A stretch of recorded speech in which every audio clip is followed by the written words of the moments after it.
Welcome to the Millennial Body Image Project. We're two licensed dietitian nutritionists bringing you conversations that cut through the food noise, debunk wellness trends, and remind you that it's not you, it's the systems stacked against you. Together, we'll explore the struggles so many of us carry, challenge the fear-mongering that fuels them, and offer evidence-based, compassionate tools to support your body on its own terms. Because your lived experience matters, and your body is not the problem.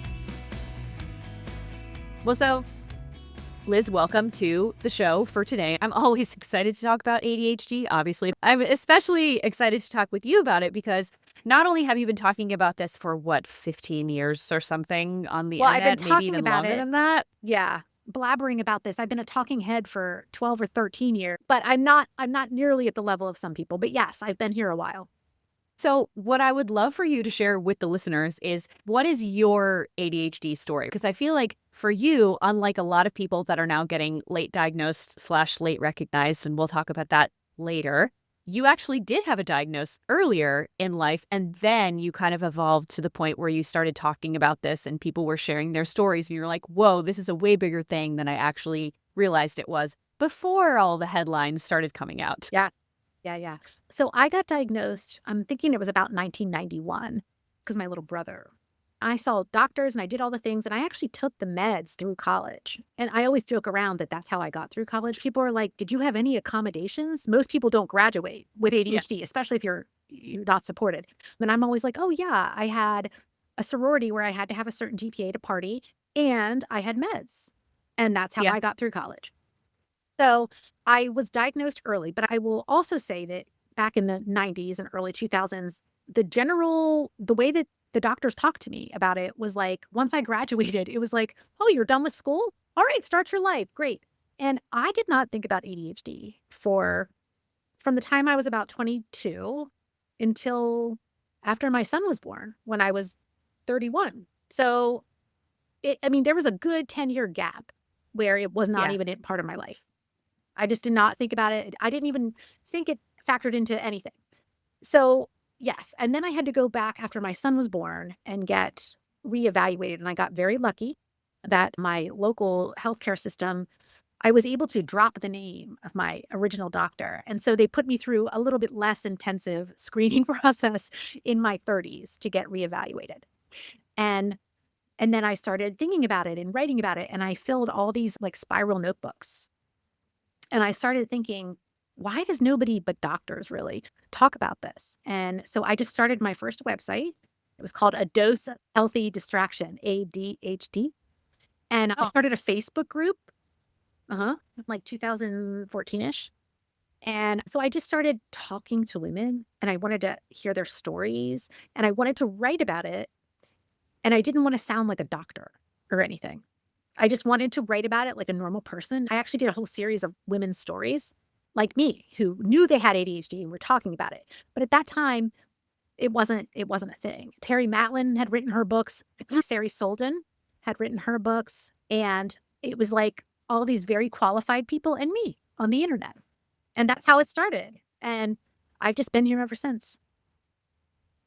Writing consistently about the things that women are struggling with as more and more women get diagnosed. So that is actually something I wanted to talk about too, because I feel like there's been a surge in diagnosis in a lot of different health conditions lately, whether they're mental health wise or physical health wise. And maybe that may be like my biased sample size of working in the nutrition world with chronic health conditions, but also specifically for ADHD. There has been a surge of not only women getting diagnosed later in life, but women and people in general talking about getting diagnosed later in life. And there's so many, as you have talked about, articles, life hacks, social media posts that are going viral, entire accounts that are dedicated to this, right? But when I was going through your Substack, I love how you said that just the fact that there's a surge in people getting diagnosed doesn't prove anything. But it just meant that the stories that you had been hearing for like 10 plus years are finally visible, right? And that these people aren't just late diagnosed, you're just late recognized. So could you talk a little bit more about that? So first of all, when I was approached to write this book, I didn't do it the normal way. I was approached. So when I was asked to write this big, broad book, I started really thinking about all the stories and all the women I've talked to over the years. And sometimes I actually get a little annoyed about this because I think it's really hard to break through the noise. And this is what we wanted, like back in 2014. I would have loved to see all the action that we're getting now. But I feel like at this point, there is no surge in diagnosis. And I have all these articles pinned in my browser about things like stimulant medication prescriptions for women between the ages of 25 and 45 have doubled or tripled in the last 6 years, all these headlines. And The Cut ran that article a week or so ago about the surge in ADHD diagnosis. And I think everyone is being recognized now. I think a lot of women, especially during the pandemic, and I write about this a little bit in the book, I think a lot of what's going on is that we've always been here. We've been here the whole time. And the more women I talk to, the more stories I hear about when they were young, their parents did take them to a doctor once, but they never told them what the doctor said.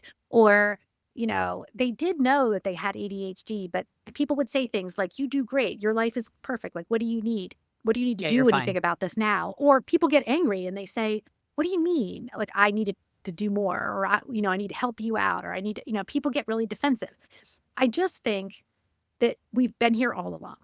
And I think there is this sort of, it's twofold. I think we want to be seen and we want to be heard, and we want somebody to go, yes, you're right.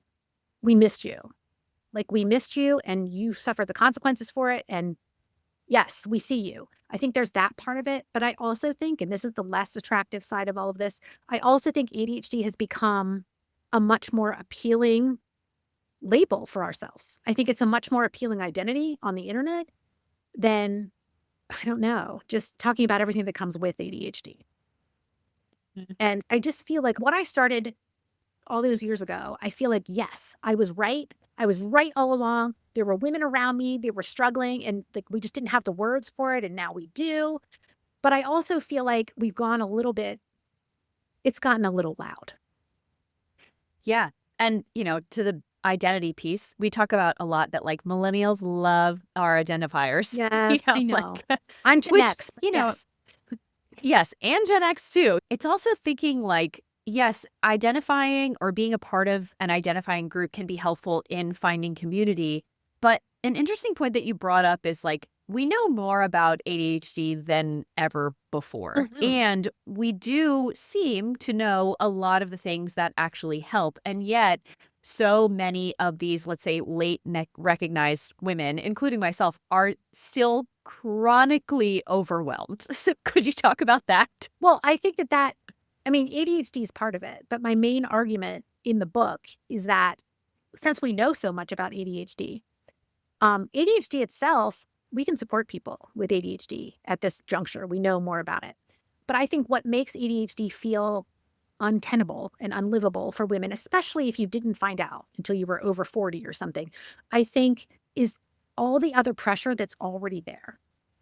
I think women are raised from the time we're girls. We are socialized in very certain specific ways. I also write about Dr. Stephen Hinshaw and what he calls the triple bind that happens starting in adolescence for girls.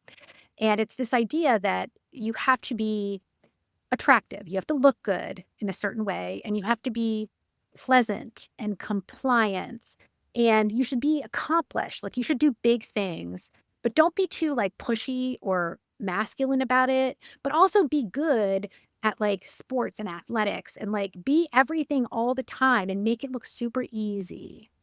And I think with that kind of pressure, just growing up with that kind of pressure, that's why everyone masks. That's how we learn in first grade to sit in our seat and be good little girls. I think with that kind of pressure already building, and then you find out that you actually have a brain-based challenge. I just think you get to this point where you're like, well, I can't win. Like, I'm set up to fail and I have a brain-based challenge on top of it. What now? And I do think there's it can go many different ways, but sometimes it's like a spiral of like depression and shame and all these things, and other people get angry. I know people who were angry at their parents for not noticing, you know? Yeah. So I think it's a combination of structures and systems and the way we're socialized and the ADHD layers on top. Yeah. And it's tough because when you have, and there's so many more layers than that I definitely want to get into also. But it's interesting because I think another one of the buzzwords that has been going around probably for the last 10 years, if not more at this time, but it's more like accepted in the post-COVID world, is just burnout in general. Yep. And all of these, not only ADHD traits, and I think you called them like executive function obstacle courses, which I love that phrase, by the way. But when you combine those things with all these extremely unrealistic expectations that are placed on women, and when you have grown up in the 80s and 90s and maybe early 2000s with all of those, not only societal expectations, but then also pressures that are put on you, it not only makes it more difficult for late diagnosed people to cope, but then I feel like it also makes it way easier for them to careen towards burnout and chronic overwhelm as well. Yeah. At least in my experience. Yeah, I do think that that's true. I think, like I said, it can go a couple different ways, but I mean, I've seen everything from people, spiraling. I had someone tell me one time, it was actually via email, but I had someone tell me one time that they have to think about their ADHD as a superpower. Otherwise, they will spiral out and become suicidal. And that was the first time anybody said anything like that to me. And I was like, so there's a reason why people lean into these different like it's a superpower. My brain is like a Ferrari with bicycle brakes. Like there's a reason why we're attracted to those sort of metaphors, I think, because it gives us an understanding for something that feels like we can't control it and we don't understand why it happened to us, besides the genetics of it. One of the things that you also mentioned before as one of these layers is like women who, whether or not they were diagnosed, when we were socialized growing up, one of the things that is really common in people who are later diagnosed with ADHD is people pleasing and the thought that the only way to be accepted was to be everything to everyone, right? Mhm. I love how you talked about that. And I would love if you could go a little bit more into that and how that plays into these different layers that we're talking about. Well, unfortunately, I in the book I have to write about my own experiences a lot. Because it's hard to get people to sign forms to even if you change their identity in the book, it's very hard to get sign-offs. So I will say that as a child, because of my family discord and ADHD issues, one of my areas of interest is multi-generational impacts of like undiagnosed but also unacknowledged mental health challenges with ADHD and around everything with ADHD. As a very small child, I learned very, very young that asking for anything wasn't really that appropriate, that I always had to be really grateful. And I always had to, like, I don't know, hug the adult that gave me the present, the distant uncle that I barely knew, or like whatever. I was always told to be this like nice and polite person to the degree where when somebody was objectively being unkind to me or unfair, I did not know how to respond. And I didn't even know how to handle anger and feelings of like injustice. Like I didn't know how to do it the right way. And so I think for me personally, the people pleasing, I think literally got me like my first job. Like I think it got me my first job. I think it probably up until I met my husband, probably all the men in my life, it kept me in these relationships and it kept me safe to a degree. Even in my own family, it kept me safe to just let people railroad me, to make demands on me, on my time, on my energy. And it wasn't until I was like in my 40s that I was like, oh my God, I'm a chronic people pleaser. Even in my writing, even in ADHD, there was a time when I was afraid to email someone and ask for an interview because I just didn't feel like I was ever smart enough. I didn't have the right credentials. I didn't have, um, and I've worked overtime for many years to get people to like me, to be present in rooms that I felt like I didn't deserve to be in. And the ADHD part of it, yes, I mean, that's it. But the people pleasing, it's like if you get diagnosed, I don't even know what somebody does if they're a chronic people pleaser, they get diagnosed with ADHD, and then all of a sudden it's like, I need more help around the house. I need more help at work. I need more like accommodations at work. I don't know how that conversation feels for people. I only know how it feels for me, but it's hard. And I think people pleasing is what We learn to mask, we learn to people please. It keeps us safe until it no longer works, or until we're burned out to the point where it's like we have some kind of meltdown. And sometimes it's physical, and sometimes it's like someone in your life is ill, or there's something going on, and you just can't handle it anymore. Mhm. I think a Yeah. lot of us live with chronic burnout. I think I've been burned out for 3 years, Yeah. you 3 know? years. Yeah, probably longer than that. Yeah. Like, I think I actually have been. I think that's part of, like, when I write these articles on Substack, I actually think as much as I care about ADHD, I will openly I've been telling colleagues, I think I'm burned out on ADHD. Like, it I think we do it. I just think it's something we do. I think we're trained to do it. I don't know how exactly to fight against it except to educate ourselves on it. Talk to Yes. therapists and counselors and coaches or whatever helps you. But, yeah, burnout. Woo. And that's the end. Woo, burnout. I mean, it's tough, right? Because that all of this could be a book. I joke that every topic that we talk about on the podcast it's probably its own master's level course, right? And it's so hard to scratch the surface and make things relatable and actionable for people, but then also not overwhelm them at the same time, right? Like I'm always saying to my clients, I don't want what we're working on to feel like it is another job or part-time job Yes. for you, but at the same time, this stuff is important, right? And if some of the things that you can either work on, whether that's like through therapy or working with someone or like actionable things that you can work on in your daily life are going to free up energy, capacity, resources, other things for you, then like we talked about before, you have to figure out what is the system that works for you. But then also knowing that those systems can't fix everybody and what we just have to add another system to our plate. So it's like Mhm. it's a whole loop that happens. Well, and specifically when you're talking about ADHD, let's be real here. ADHD can become its own thing. Like, once ADHD becomes part of your life, the whole idea that you should be giving your attention to it, managing your ADHD, treating your ADHD, whatever wording you want to use, I feel like that in and of itself can, gosh, I don't know what's wrong with me today, can lead to burnout. Yes. I feel like there's so much ADHD, and I've said this is another thing I say to colleagues in rooms and in meetings.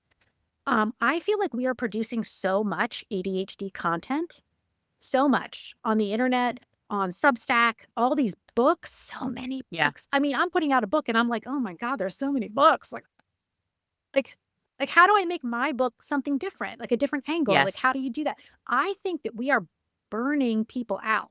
I think we are giving women way too much content to sort through. And if I were new to ADHD, I don't know. I think I would be like, everyone leave me alone. Like, because you Yeah. can't even go on the internet and be like, I got diagnosed with ADHD without being bombarded with coaches trying to sell you their thing, podcasts. Yep. I love podcasts. I used to have one. But you cannot say anything about ADHD in public, in your neighborhood, on the internet now without being bombarded. And I think Oh yeah. I think people are burning out on ADHD and we don't even realize we're doing it. Those of us that work in the space. I think we're Mhm. doing a little too much sometimes, but that's just me.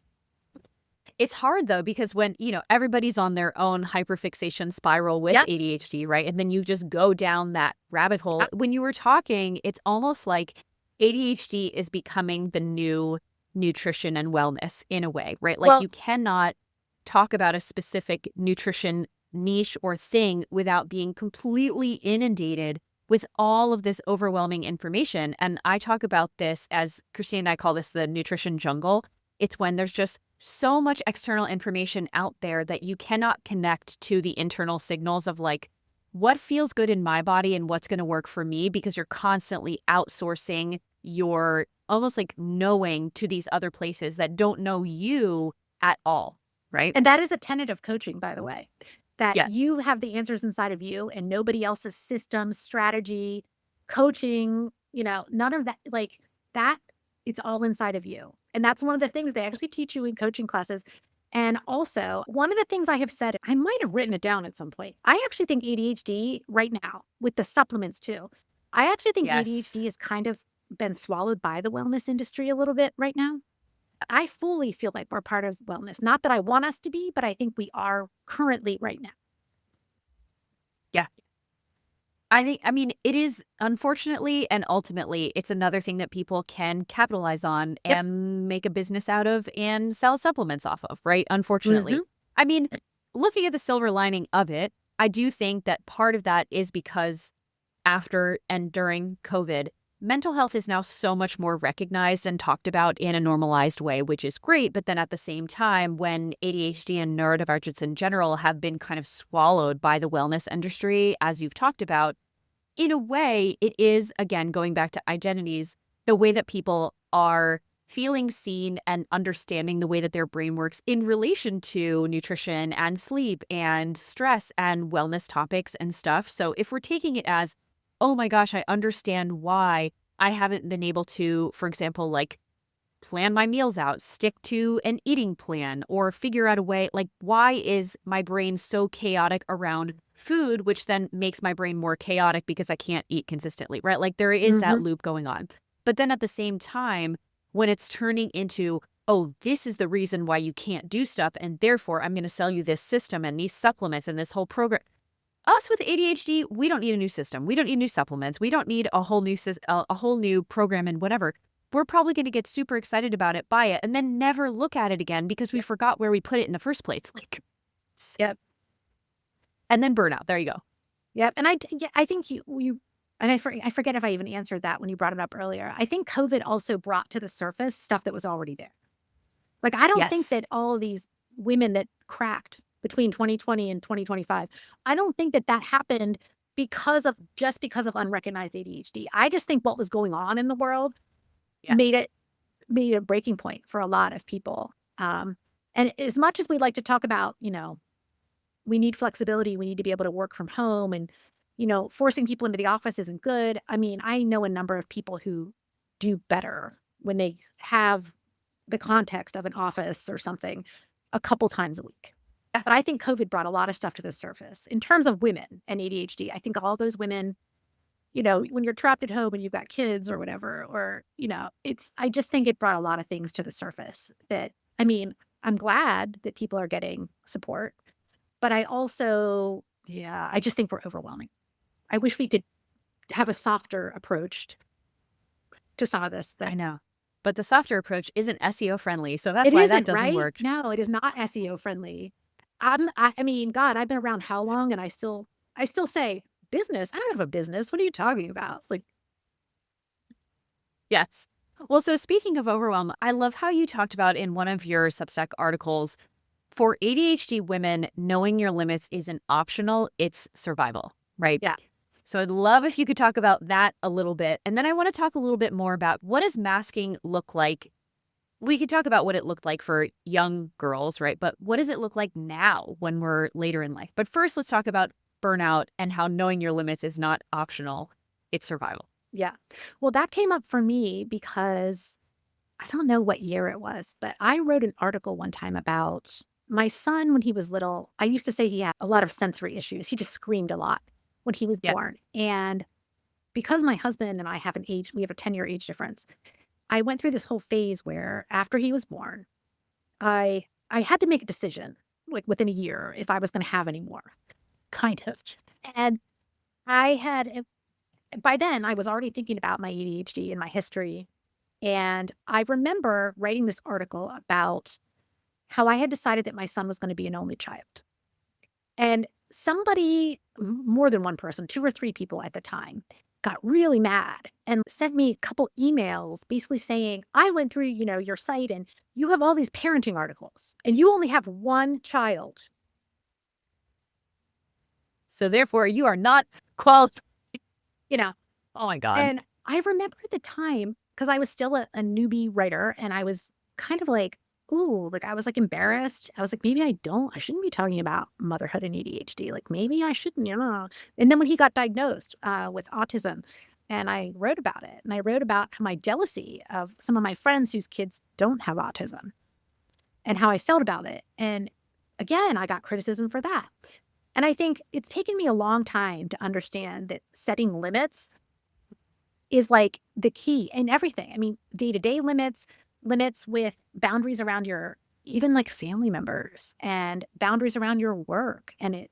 I just think for most of us, we don't learn how to set limits.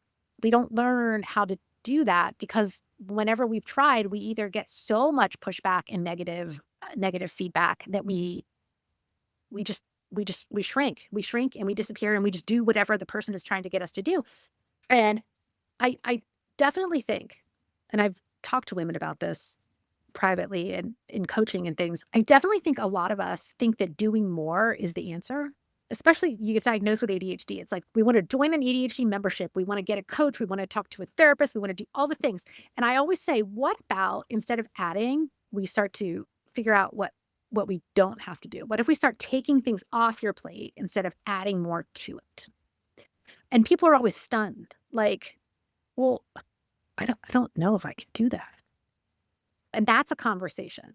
But I do feel like most of us have never been taught or practiced finding our limits and thinking about those things and making like really I don't want to call it like self-centered, but actually making decisions based on what works for you and not what kind of feedback you're afraid you're going to get, explaining it to someone else, like making a decision that you know is the right decision for you and just sitting in the discomfort of knowing that some people are not going to approve of it. And I think that knowing your limits, whether that means interpersonally or, I mean, even like if you're an exerciser, like knowing your limits, I just think, Yeah. I don't think many of us have a lot of practice there. No. And I actually would say, speaking of exercise, so I've been swim coaching for over 15 years at this point. And one of the things that we teach the kids is what are your, I guess, percentages in a way, in the sense of when you're giving an effort to something, what would you rank this on a scale of 1 to 10? Like, this is a 10 out of 10. I'm Mhm. going to puke when I get out of the pool. We don't want you to go there very often, if at all, right? If it's Olympic trials, yeah, sure, go there, right? You want to give everything you have to that.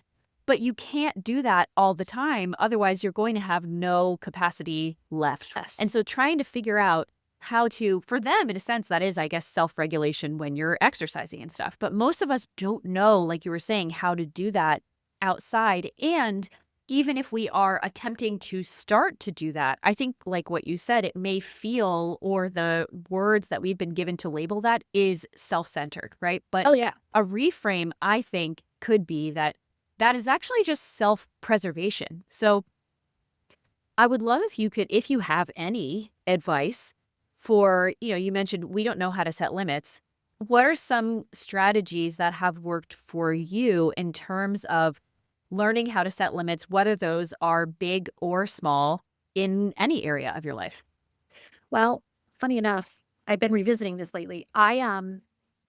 In 2021, I believe, when we still had the online conference, I did an online presentation for the ADHD conference that I called The Good Kind of Lazy. And the whole concept is that for us, making decisions about where to put our finite energy on a day-to-day basis is very, very difficult. And so I personally like to plan only a limited number of major tasks in a day. And my best advice to people is to do less, not more. And I think we have a tendency with ADHD. I know a lot of people that make a lot of lists in whatever form that is, but people are really into their lists. And they really love like phone reminders and stuff, but then they get mad and they just turn them off anyway. So what I've been telling people is think less and not more. Think about it on a big scale, but think about it also on a small scale. Like instead of planning to clean out your entire closet and also make dinner and also go grocery shopping and also pay the bills and do your whole tax return on Saturday. Oh my God, that's coming up. Like, maybe just have a leisurely morning and then figure out what you need to do to start the tax return and get it started and put your energy there. And we can talk things about, activating, getting yourself to do things. Yeah. But doing less always makes the mountain seem smaller than if you actually look at the whole project. I say this to people that write too. Like, don't picture the whole book. Like, Yeah. picture like this little subsection, this little essay you're writing today. Like don't picture the whole thing at once. So less is more. Plan less today, plan less for the year. Instead of saying, I'm going to quit my job and I'm going to start my own podcast and I'm going to make $1 million this year, maybe keep your job and start recording yourself on the weekends and planning episodes, or ask somebody for your first interview and see if you can plan it for a weekend. Less. Instead of going all in, go less. That's my best, easiest, quickest advice. Yeah, that's fantastic. And it's interesting because that flies in the face of a lot of this like entrepreneur podcast, bro science type advice that you'll see out there. Is like, just dig in and you have to do all the things at once. Yes, hustle culture. God, I couldn't remember the word. But I feel like we're maybe finally starting to get away from a little bit of that, of the like, pull yourself up by your bootstraps. I mean, we do see that in the health realm, but less in the business realm, I think. Maybe part of it is everybody is so burnt out and exhausted by not only the things that we have going on internally, personally, but then also globally. It's just exhausting to be a human currently. So maybe we're finally pulling back from all of that. But speaking of being completely overwhelmed by everything, I would love if you could talk a little bit more about how masking shows up in late recognized or late diagnosed women. Well, I would say it shows up everywhere. I would say it shows up Yes. usually in your relationships, hopefully not necessarily in your closest relationships, but I feel like there's a lot of masking in relationships. I feel like there's a lot of masking socially. I hear a lot of interesting stories about, like, I've had so many funny conversations where someone will say, I went on a date and I know he thought I was weird. We do a lot of mind reading. And so we will either get really quiet or we will just like exit or find a reason to not engage with conversations. I would say the vast majority of the people I talk to, when we talk about masking, it almost always has to do with interpersonal friendship stuff. It's like either we're giving away too much and we're getting too intense with someone who we just met, or we're too guarded and we're too quiet. In the workplace, I think it has to do with overworking, developing really rigid systems. I always had really rigid systems when I worked outside the home and worked for someone else. I always had these very rigid systems, and I didn't want to drop any balls because I was just worried about the repercussions of making a mistake or something like that. But I would say primarily for women, it will be this like overworking perfectionism.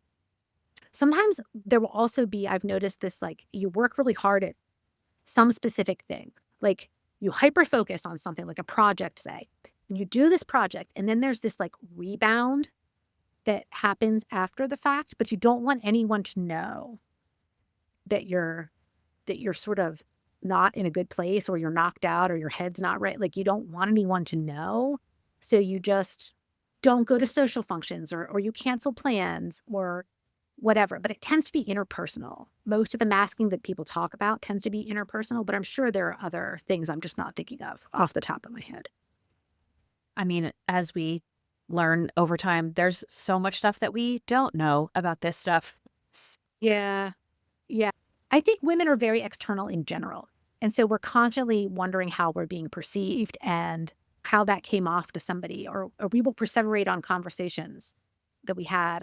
People tell me all the time, like, I had the weirdest conversation on Saturday and I can't stop thinking about it. And I shouldn't have said this thing. And I'm just like, I don't know. I would wait and see.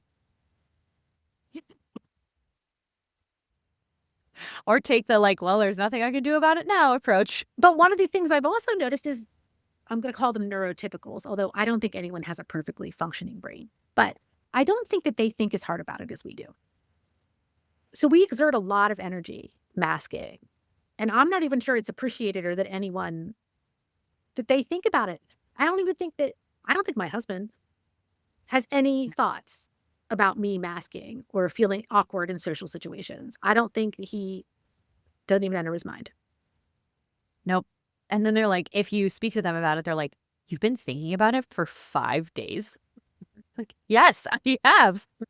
Oh, that must be But the exhausting. worst- Yes, it is. I was just thinking also that the worst is when we hold stuff in and we mask for a long time and then it all comes out at the wrong time. Yep. Like in a work situation, I mean, gosh, I heard one story that made me so sad that this person had been sitting in meetings or whatever for, I don't know how long she'd worked at this place. And then one day she just, I don't know, like reached her limit. And like the mask came off and she was just like crying in a meeting. And then her boss was like, let's go outside and talk. And there was like a whole thing. And I was just like, ooh, this is what happens when you hold it all in, when you're masking, actively masking for years. Your nervous Yeah. system like can't come down. Yes. Yeah. And nobody teaches you how not to do that. Because again, going back to the ways that we're socialized and all these different layers that make it so much harder for people to hold it all together, you don't know how to undo that. And then some people may say, oh, well, just stop doing it. Sure. That's like telling someone with anxiety to just be less stressed, or telling someone with depression to just be happier. Yeah, sure. That's exactly how that works. I was just in a situation a few weeks ago with, and I love all of these people we all hang out together in my neighborhood. But inevitably, every time we're all together, a conversation comes up about, because we're all basically in our 40s and beyond. And a conversation always comes up about dieting and the summer's coming and our bathing suits. And are you going to go over to our neighbor has a big pool? Are we going to go over there in our bathing suits this year? And like every year it comes up. And well, every conversation it comes up. And I just like sat there and I just like wanted to say, who cares? Like, let's just wear our bathing suits. Let it all hang out. I didn't, but that was masking, right? Like for me to hold my tongue in that situation was like definitely masking. Yeah, definitely. It's funny that you bring that up because I know we talked about this before we started recording, but initially, listeners, when I had reached out to Liz, I was like, oh my gosh, I know you wanted to talk about disordered eating and eating disorders and body image and how it relates to ADHD. And we definitely want to get into that at some point, but it might have to be for another episode because I feel like we could easily spend an entire episode talking about that.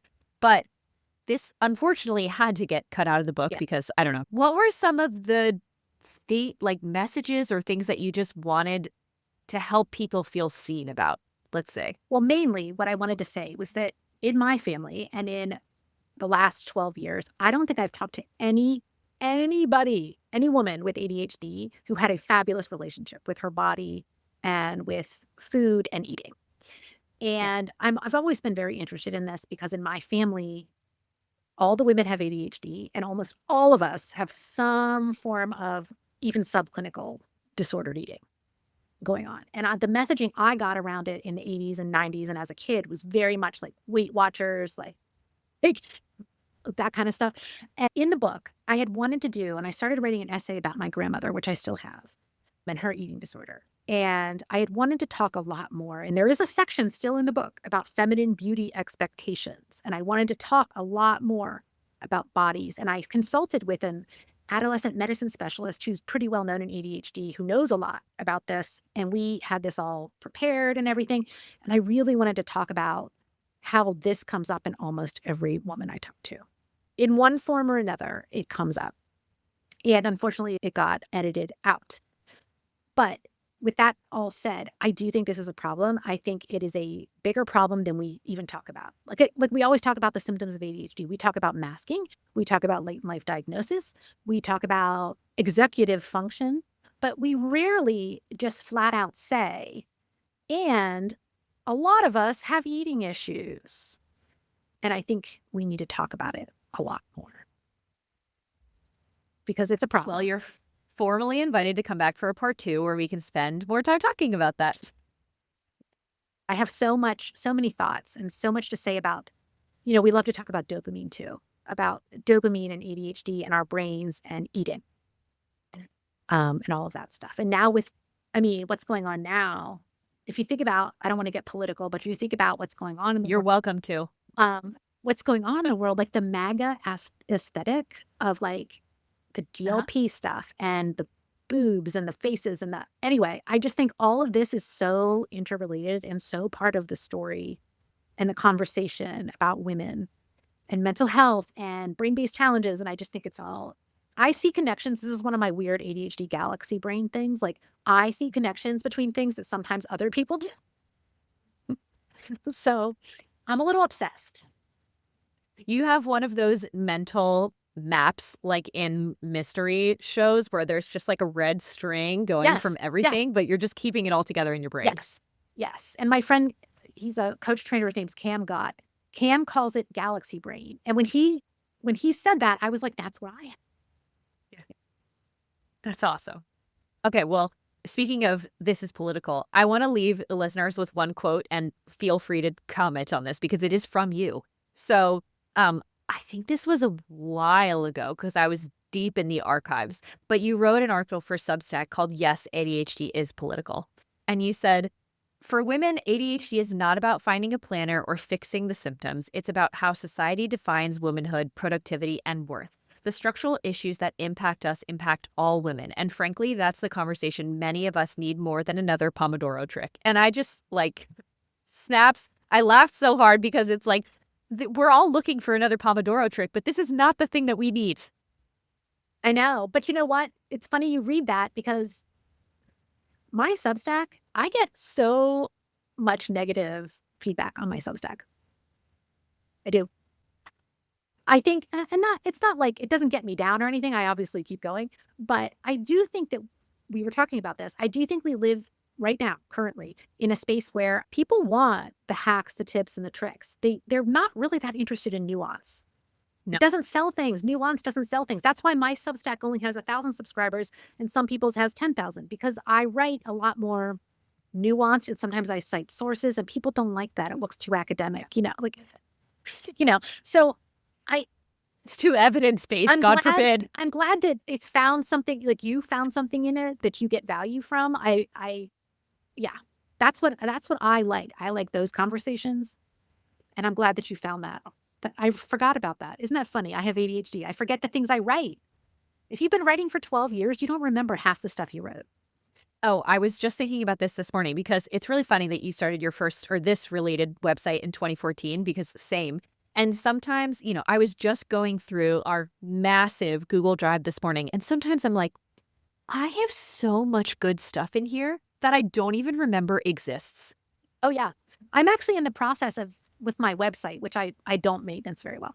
I'm actually in the process of reworking articles, deciding if I'm just going to move them all to Substack or if I'm just going to because I have to pay hosting, I have to pay for all that. So yeah, I'm definitely going through a process of old articles and finding things and making them new again and just deleting some of them. And I don't know.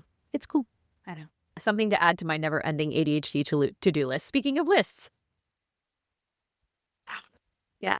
Oh, but anyway, this was so great. I feel like we found a great flow here. And I would love for you to come back for another conversation on feminine beauty expectations and ADHD and all of the food stuff that comes along with that and body image stuff. But please tell people where they can find you.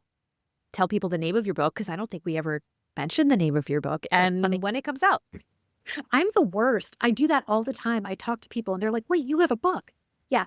It's easier to remember if I just say, You Are Not the Problem. It has a bright purple cover. There is a subtitle, but it's really long. It's You Are Not the Problem, Late Diagnosed ADHD Women and the Invisible Forces That Shape Us. But it's easier just to remember YANTP, You Are Not the Problem. And you can find me on Substack. I just call it Yes And, because I feel like ADHD is yes and. Yes, it's ADHD. And there's a whole other conversation to be had over here. You can find me on Instagram. I call myself Liz Lewis Literary over there. I do threads. But I don't even know what mine you can is. find Liz Lewis Literary or just look up Yes And on Substack and I'm around. I'm pretty easy to find. I love that. Well, thank you again so much for coming on. Thank you. As always, thanks so much for listening to the Millennial Body Image Project. Find us on Instagram at Millennial Body Image Project. Find me at DanaMonsees_CNS. And if you have a question or topic you'd like me to cover on an episode, send an email to millennialbodyimageproject@gmail.com. And we'll see you next time.